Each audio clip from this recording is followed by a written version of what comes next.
प्रधानमंत्री मोदी 12 मार्चे आवशे गुजरात। जी हां, पीएम मोदी खेल महाकुंभनो करावशे प्रारंभ। अमदावाद सरदार पटेल स्टेडियम में कार्यक्रम योजाशे अने 12मी तारीखे पीएम मोदी आवी रह्या छे। अमदावाद सरदार पटेल स्टेडियम में आ कार्यक्रम योजावा जई रह्यो छे। 12मी मार्चे आवशे PM Narendra Modi.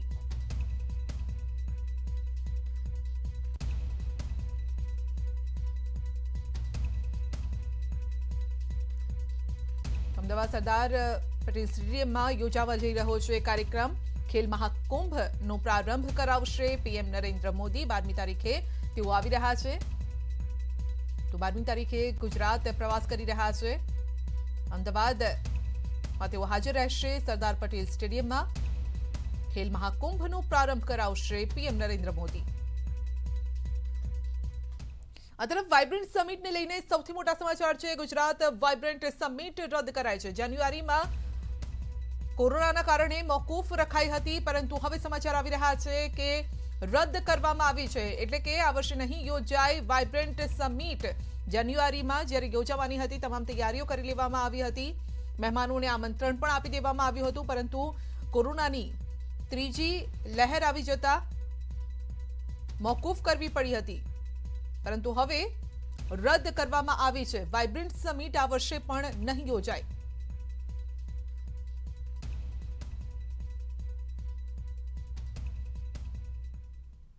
Defence expo पण मोकूफ करायो छे। जी हां, गांधीनगर में योजातो डिफेन्स एक्सपो मोकूफ करायो छे। डिफेन्स एक्सपोनी नवी तारीख आवनारा समय में जाहिर कराशे। 10 થી 14 मार्चे योजावानो हतो डिफेन्स एक्सपो, परंतु ते पण हाल मोकूफ राखवामां आव्यो छे।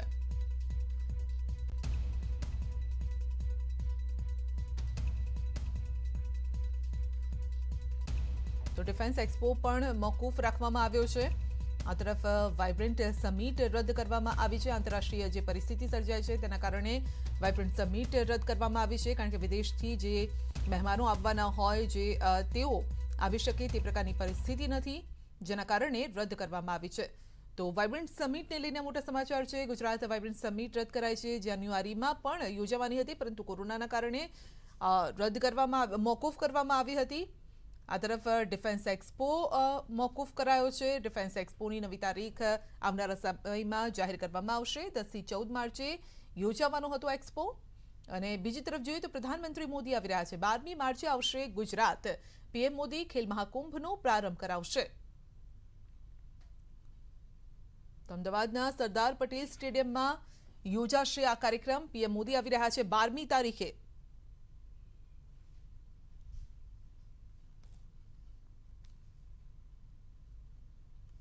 तो अत्यार सुधी उत्तर प्रदेश ने आ साथे ज 5 राज्योनी चूंटणीमां व्यस्त पीएम नरेन्द्र मोदी गुजरात प्रवास तेमनो नक्की थयो छे। ने आ अंगे ज वधु माहिती मेळवीशुं संवाददाता मयूर पासेथी। जी मयूर, जणावो के पीएम नरेन्द्र मोदी आवी रह्या छे। 12मी तारीखे तेमनो आ प्रवास छे। अमदावादमां आवी रह्या छे तेओ। अत्यार सुधी तेओ कारण के 12मी तारीखे 10 तारीख सुधी तेओ जे 5 राज्योना इलेक्शन छे, रिजल्ट आववाना छे तेमां व्यस्त थशे ने त्यारबादनो जे समय छे ते गुजरातमां आपवानुं नक्की करवामां आव्युं छे।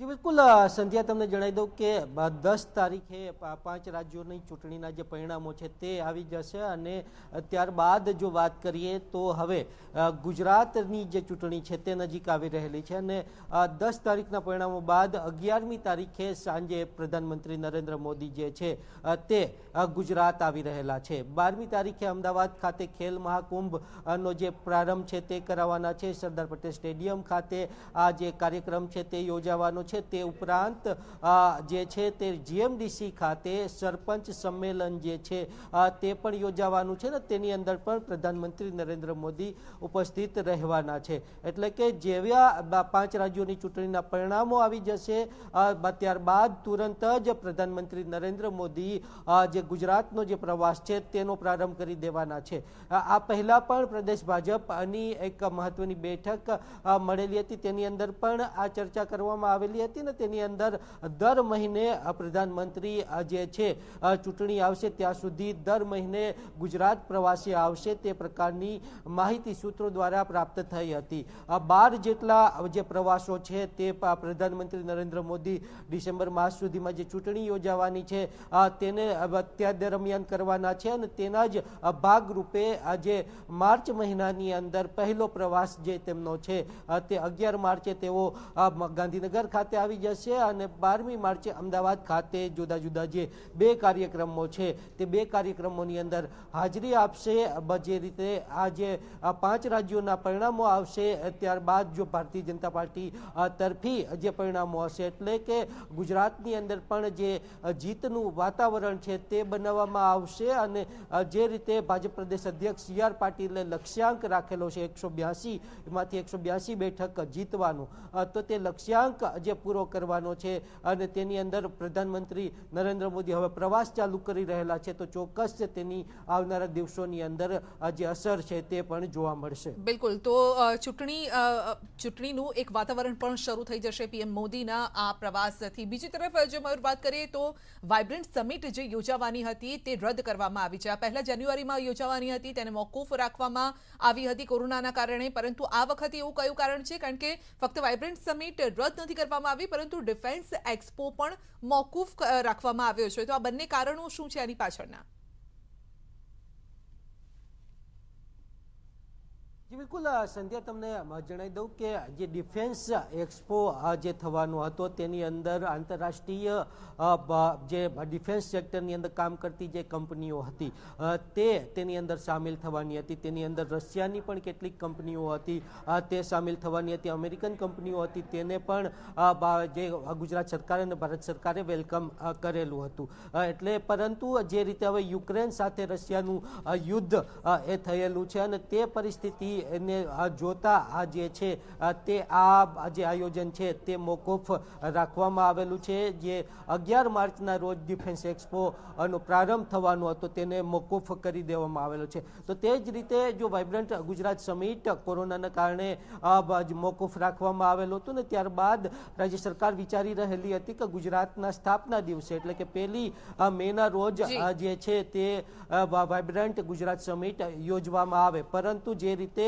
આંતરરાષ્ટ્રીય કક્ષાએ જે માહોલ બનેલો છે, જે યુદ્ધનું વાતાવરણ બની ગયેલું છે, રશિયા અને યુક્રેન વચ્ચે યુદ્ધ થયેલું છે અને તેવાની અંદર જે પાર્ટનર કન્ટ્રીઝ છે અને બીજા જે અન્ય ઉદ્યોગકારો છે અને અન્ય દેશની જે કંપનીઓ છે તે ક્યાંય ને ક્યાંય આ પરિસ્થિતિની અંદર ગુજરાતની અંદર રોકાણ કરવા ન આવી શકે તે પ્રકારની તમામ બાબતોને ધ્યાનમાં રાખીને વાઇબ્રન્ટ સમિટ છે તે આખરે રદ કરવામાં આવી છે. મયુર, આપનો આભાર. તો સુરતમાં માતા બાળકી પર દુષ્કર્મ બાદ હત્યાનો કેસ. જી હા, આરોપી રામરાજ ગુર્જરને કોર્ટે દોષિત ઠેરવ્યો છે. મદદગારી કરનાર હરિઓમ ગુર્જરને પણ દોષિત ઠેરવ્યો છે. તો આવતીકાલે કોર્ટે સંભળાવશે સજા. માસૂમ બાળકીની અને માતાની હત્યા કરી ઝાડીઓમાં ફેંકી દેવાઈ હતી. માતા અને બાળકીને ઢોર માર મારી તડપાવીને તેમની હત્યા કરવામાં આવી છે. પાંડેસરા પોલીસ સ્ટેશનમાં 2018માં આ કેસ, એપ્રિલમાં 2018નો આ કેસ છે, ગુનો નોંધાયો હતો. અમદાવાદ ક્રાઇમ બ્રાન્ચ દ્વારા આખા ગુનાનો ભેદ ઉકેલાયો હતો. આ અંગે વધુ અપડેટ મેળવીશું સંવાદદાતા કીર્તિશ પાસેથી. જી કીર્તિશ, આવતીકાલે કોર્ટ સજા સંભળાવશે હત્યાના કેસમાં દુષ્કર્મ અને ત્યારબાદ હત્યા. બિલકુલ સંજય, સુરતના પાંડેસરા વિસ્તારનો ખૂબ જ ચર્ચારિત કેસ હતો, કારણ કે એક બાળકીની ડેડ બોડી જાડી ઝાકરામાંથી મળી આવી હતી. જો કે અન્ય બાળકી કોણ હતી તેને લઈને સુરત પોલીસે એક ઓપરેશન લોન્ચ કર્યું હતું. પૂરા આખા શહેરની પોલીસ આ બાળકીની ઓળખ કરવા માટે શરૂઆત કરી હતી. જો કે તે સમયે જ કહી શકાય એક મહિલાની ડેડ બોડી મળી આવી હતી. ત્યારબાદ આ માતા પુત્રી હોવાની એક આશંકા શરૂ થઈ હતી. ધીરે ધીરે આ કેસ 1 મહિના બાદ અને ક્રાઇમ બ્રાન્ચની પોલીસે આ ટીમે લાગતા આ બાળકી અને તેની માતાની ઓળખ થઈ હતી. આ કેસમાં તો આવતીકાલે સજા સંભળાવવામાં આવશે અને તેના પર સૌની નજર રહેશે. આગળ વધીએ તો વારાણસીમાં PM મોદીનો રોડ શો. જી હા, વારાણસીમાં PM મોદીનો મેગા રોડ શો આપ જોઈ શકો છો. મોટી સંખ્યામાં લોકો ઉપસ્થિત થયા છે. તો બીજેપીના ઝંડા લઈ અને તેઓ કેસરિયા ઝંડા લઈ અને તેઓ ઉપસ્થિત અહીંયા રહ્યા છે. PM મોદીનો રોડ શો નીકળી રહ્યો છે। તો વારાણસીના આ દ્રશ્યો સીધા અમે આપને બતાવી રહ્યા છે। પીએમ નરેન્દ્ર મોદીનો રોડ શો, મોટી સંખ્યામાં વારાણસીના લોકો આ રોડ શોમાં જોડાયા છે।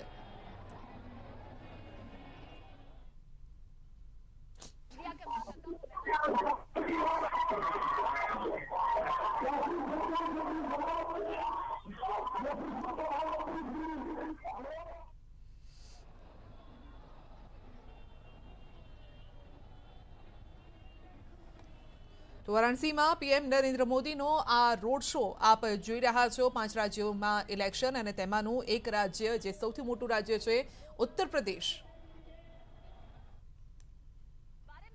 के लिए प्रधानमंत्री नरेंद्र मोदी कई बार यहां पर अपने संबोधन में कह चुके हैं। हालांकि बड़ी जनसभा का जिक्र कहा जा रहा है कि कल भी हो सकता है खजूरी में बड़ी जनसभा को, जो यहां से बहुत ज्यादा दूर नहीं है, वहां पर प्रधानमंत्री नरेंद्र मोदी एक बड़ी जनसभा को संबोधित कर सकते हैं, जहां लाखों की तादाद में आपको लोग भी नजर आ सकते हैं, उनके समर्थक नजर आ सकते हैं, कार्यकर्ताओं का हुजूम नजर आ सकता है, काशीवासी वहां पर पहुंच सकते हैं, जिसकी व्यवस्थाएं भी हम आपको आगे दिखाएंगे। लेकिन क्योंकि 8 विधानसभा क्षेत्रों में पूरी तैयारी एक्टिव मोड पर, क्योंकि पीएम मोदी का ये 2 दिन का दौरा यहां पर रहा, जिसका आधा दिन गुजर चुका है। कल शाम 5 बजे प्रचार प्रसार की जो कड़ी है वो थम जाएगी, क्योंकि 5 तारीख है और 7 तारीख को 54 सीटों के लिए वोटिंग यहां पर होनी है। जैसे ही वोटिंग होगी तो 1-2 दिन के बाद जो इंतजार होगा वो खत्म हो जाएगा, क्योंकि 10 तारीख को पिटारा जब खुलेगा तो ये मालूम चल जाएगा कि आखिर शिव शक्ति और शिव भक्ति को लेकर जिस तरह से प्रधानमंत्री नरेंद्र मोदी ने अपनी तमाम योजनाएं काशीवासियों के लिए यहाँ पर लागू की है, क्या उस पर विश्वास करते हुए जनता ने एक बार फिर से योगी सरकार पर अपना विश्वास जताया है, या फिर क्या तस्वीर यहाँ से बनकर यहाँ पर नजर आती है। कई लोग लगातार हमारे साथ पहले भी बने रहे, उन्होंने हमें यहाँ पर बताया कि काशी का बदलाव उन्होंने अपनी आंखों से देखा है। हर क्षेत्र की अपनी एक कड़ी है, हर क्षेत्र की अपनी रणनीति है। वाराणसी कैंट का जिक्र करें तो यहाँ बीजेपी का परचम बहुत पहले से रहा है। मोदी लहर में भी हमने देखा कि किस तरह से एक बार सत्ता पर फिर से ये काबिज हुई। हालांकि वाराणसी कैंट बीजेपी का ही गढ़ यहाँ पर रहा है। वाराणसी कैंट पर वो अलग धाक देखने को मिली, क्योंकि गोदलिया चौक, मेरे पीछे की तस्वीर पढ़ना आपको दिखाएंगे, पढ़ना दिखाइए कितनी खूबसूरती के साथ यहाँ पर भगवा रंग से पूरा रंग दिया गया है, सजा दिया गया है। ऐसा नहीं है कि यहाँ लोगों के पास मुद्दे नहीं है, लोग अपनी बात जरूर कहते हैं। वो चाहते हैं कि काशी का और विकास हो, और उनका मानना यह है कि अगर दोबारा से हम योगी सरकार को लाते हैं, ये उनका मानना है, काशीवासियों का मानना है, यहाँ मौजूद साधु संतों का मानना है कि अगर हमारे उद्धार के लिए, अगर हमारी व्यवस्थाओं के लिए, सुविधाओं के लिए किसी ने सोचा तो योगी सरकार ने सोचा। योगी सरकार पीएम मोदी का अगर जिक्र करे तो साधु संतों को कितनी प्राथमिकता उन्होंने दी है। चाहे कोई भी बड़ा उत्सव हो, चाहे कोई भी शपथ ग्रहण हो, चाहे कोई भी बड़े राजनीतिक कार्यक्रम तक क्यों ना हो, आर्थिक कार्यक्रम तक क्यों ना हो, या फिर धर्म से जुड़े बड़े बड़े अनुष्ठान क्यों ना हो, साधु संतों की महत्ता हमेशा से सामने रही है। और यही वजह, यहाँ से मेरे पीछे घाट की अगर मैं दूरी का जिक्र करूं तो करीब 300 से 400 मीटर की दूरी पर यहाँ पर घाट भी है। उससे थोड़ी सी ही करीब में काशी विश्वनाथ कॉरिडोर भी मौजूद है। ये मैं इसलिए बता रही हूँ क्योंकि प्रधानमंत्री नरेंद्र मोदी जब भी आते हैं तो वो गंगा आरती में जरूर शामिल होते हैं, क्योंकि उनका मानना है कि माँ गंगा शिव की जटाओं में वास करती है और जो माँ गंगा का आशीर्वाद पा लेता है, और वो खुद को गंगा पुत्र भी मानते हैं। माँ गंगा की भक्ति में भी वो लीन नजर आते हैं जितना वो शिव भक्ति में लीन नजर आते हैं। यही वजह है कि ललिता घाट से सीधे दर्शन यहाँ पर काशी विश्वनाथ कॉरिडोर के होते हैं। आप मेरी बात इस बारीकी से समझिए कि इन चीजों का जिक्र इस वक्त हम इसलिए कर रहे हैं क्योंकि जो उत्साह नजर आ रहा है प्रधानमंत्री नरेंद्र मोदी को लेकर, वो महज इसलिए नहीं है कि वो पीएम है। सबीना, मैं इस वक्त जो काशी की सड़कों पर देख पा रहा हूँ, प्रधानमंत्री नरेंद्र मोदी एक खुली जीप में सवार हैं, और जो एसपीजी के लोग हैं उनको 3 तरफ से उन्होंने घेरा हुआ है। फूलों की बारिश उनके ऊपर हो रही है, और भारतीय जनता पार्टी के कार्यकर्ता झंडे लहरा करके, गाने गा करके उनका स्वागत कर रहे हैं। और बीच बीच में अगर नजर आपकी जा रही हो, दर्शकों तक ये तस्वीरें जा रही हो, तो प्रधानमंत्री जिस जीप में सवार हैं उसके दोनों तरफ हजारों की संख्या में भारतीय जनता पार्टी के कार्यकर्ता हैं, जो काशी में प्रधानमंत्री के रोड शो में हिस्सा लेने आए हैं। और प्रधानमंत्री का ये रोड शो कई मायने में भारतीय जनता पार्टी के लिए संजीवनी का काम करेगा। इसके पहले भी जब जब चुनाव प्रचार हुए हैं, चुनाव प्रचार के आखिरी लम्हे में प्रधानमंत्री अपने संसदीय क्षेत्र वाराणसी आते हैं और इस तरह का रोड शो करते हैं, और कहते हैं बीजेपी के लोग रोड शो से जो सियासी समीकरण है वो उलट पुलट हो जाते हैं, और जिन सीटों पर सीटों पर उनकी लड़ाई है प्रधानमंत्री के रोड शो से, वो एक तरफा हो जाती है, ये बीजेपी दावा करती है। और आज जो रोड शो प्रधानमंत्री का हो रहा है, 3 सीटों पर उसका प्रभाव होने वाला है। जो बनारस शहर है उसके उत्तरी सीट से शुरू हो रहा है, दक्षिणी सीट होते हुए कैंट, ये 3 जो सीटें हैं भारतीय जनता पार्टी का मजबूत गढ़ ये क्षेत्र रहा है। और चुनाव लड़ने आए थे तब से लेकर अब तक भारतीय जनता पार्टी ने परचम लहराया है अपना इस पूरे इलाके में। और बनारस की खास तौर से बात करें तो बनारस की 8 सीटों पर बीजेपी विपक्ष का सुपड़ा साफ कर। તો આપ જોઈ શકો છો હજારો લોકોની અહીંયા ભીડ જોવા મળી રહી છે શિવની નગરી કાશીમાં પીએમ નરેન્દ્ર મોદીનો રોડ શો। તો ઉત્તર પ્રદેશ ચૂંટણી અને આ ચૂંટણીનો ક્લાઇમેક્સ તરફ હવે આ જઈ રહ્યો છે આ ચૂંટણી, કારણ કે 7મી તારીખે અહીંયા મતદાન થવાનું છે, 7મી માર્ચે મતદાન થવાનું છે, છેલ્લા તબક્કાનું આ મતદાન છે અને ત્યારબાદ 10મી તારીખે પરિણામો સામે આવી જશે। પરંતુ છેલ્લા સમયનો આ ચૂંટણી પ્રચાર આપ જોઈ શકો છો।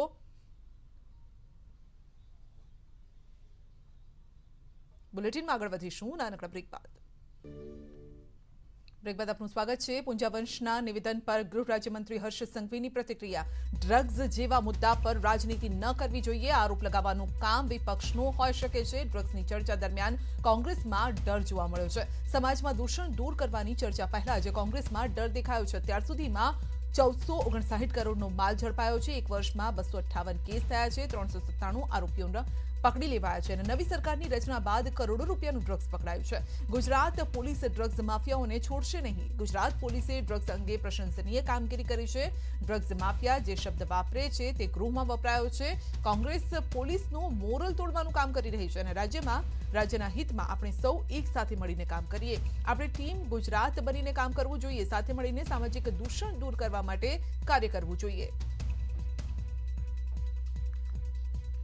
સલીમ કરીને મુંબઈની ફ્રૂટ ને શાકભાજીની લારી ચલાવતો કોંગ્રેસનું રાજ છે। ત્યાં વર્ષોથી આ શાકભાજીની આડમાં એ યુવાનોનું ભવિષ્ય બગાડતો હતો। શાકભાજીની આડમાં કરોડો રૂપિયાનું ડ્રગ્સ વેચતો હતો। આ શાકભાજીની આડમાં શાકભાજીની લારીની આડમાં એને કરોડો રૂપિયાનું ડ્રગ્સ મંગાવ્યું। મને આપણે જણાવવું પડશે, કારણ કે કોંગ્રેસના લોકો આ સાંભળવા તૈયાર નતા। આ ડ્રગ્સ માફિયાઓને પકડે છે એ પોલીસનું મોરલ તોડવાનું કામગીરી કોંગ્રેસ દ્વારા જે પ્રકારે ગૃહમાં કરવામાં આવી છે। ડ્રગ્સની ચર્ચા છોડીને બહાર ભાગી ગયા, ડ્રગ્સની ચર્ચા છોડીને ધમાલ કરવામાં આવી।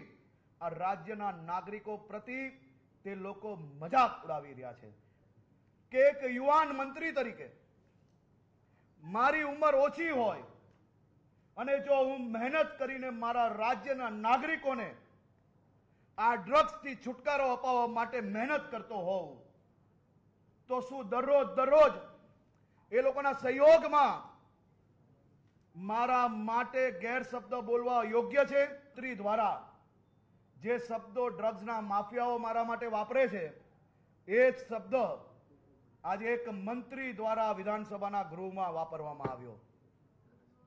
મારે બીજું કંઈ નથી કહેવું, પરંતુ આ શું સંબંધ છે એ તપાસનો વિષય જરૂરથી છે। અને આ વિધાનસભા ગૃહમાં પ્રજાના હિતની વાત છોડી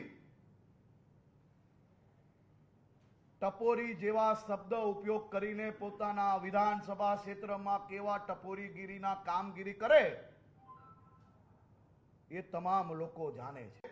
હું આજે આ મીડિયાના સમક્ષ એક વાયદો આપું છું કે આવનારા દિવસોમાં આ રાજ્યની અંદર આ જ પ્રકારે હજી બી ગંભીરતાથી આ ડ્રગ્સ માફિયા ઉપર પગલાં લેવામાં આવશે। આ કોંગ્રેસના ધારાસભ્યો જેટલું પોલીસને બદનામ કરવું હોય, પોલીસનું મોરલ ડાઉન કરવું હોય, આ મોરલ ડાઉન કરીને શું આ ડ્રગ્સ માફિયાઓને રસ્તો ખુલ્લો આપવા માંગે છે?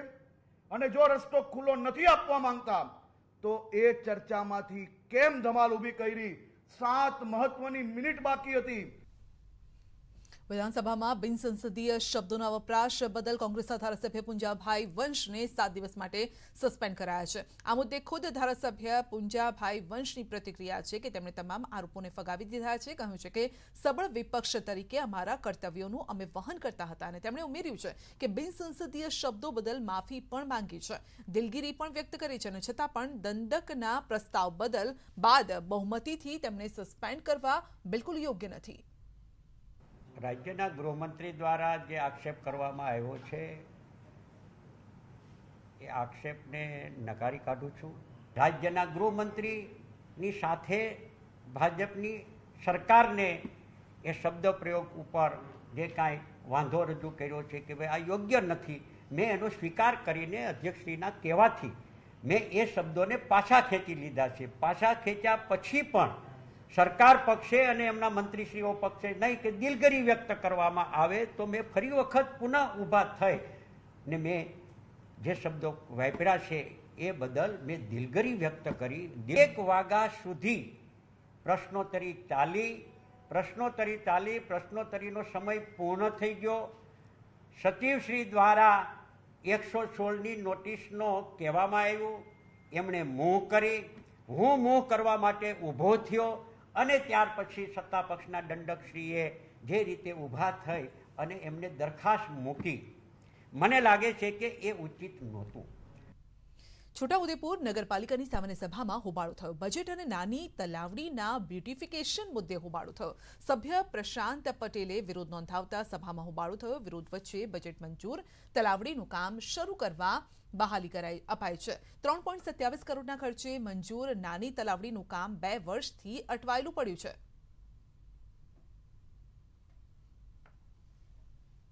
અમારી પાસે જે માંગ આવી હતી એ પ્રમાણે અમે આ તળાવની બહાલી અમે આપી રહ્યા છે.